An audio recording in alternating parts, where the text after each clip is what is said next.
दैवी घटना या ठिकाणी घडलेली आहे आणि त्यानंतर आता तुम्ही भेट दिलेली आहे. अक्षरशः अंगावर काटा येतो असे व्हिडिओ सुद्धा समोर आले आहेत त्या घटनेचे. जे व्हिडिओ मला दाखवण्यात आलेला आहे तो अत्यंत भयानक व्हिडिओ आहे.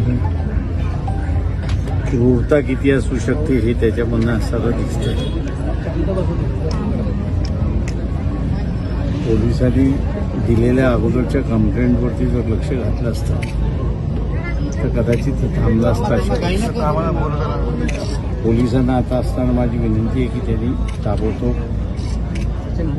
विटनेसांचे स्टेटमेंट घ्यावे, इंडिपेंडेंट विटनेसांचे स्टेटमेंट घ्यावे आणि फास्ट ट्रॅक कोर्टवरती घेऊन इथं ताबडतोब निकाल लावून द्यावा. बरं, राजकीय कार्यकर्ते किंवा राजकीय शक्तीचा वापर करून अशा प्रकारे गरिबांना कुठे त्रास देणं किंवा जे कुणावर समजा अटॅक करू शकत नाहीत, वार करू शकत नाहीत अशांना टार्गेट करणं हे अयोग्य आहे.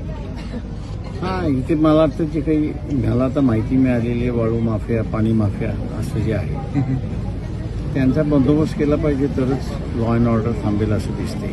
बरं, याच्यामध्ये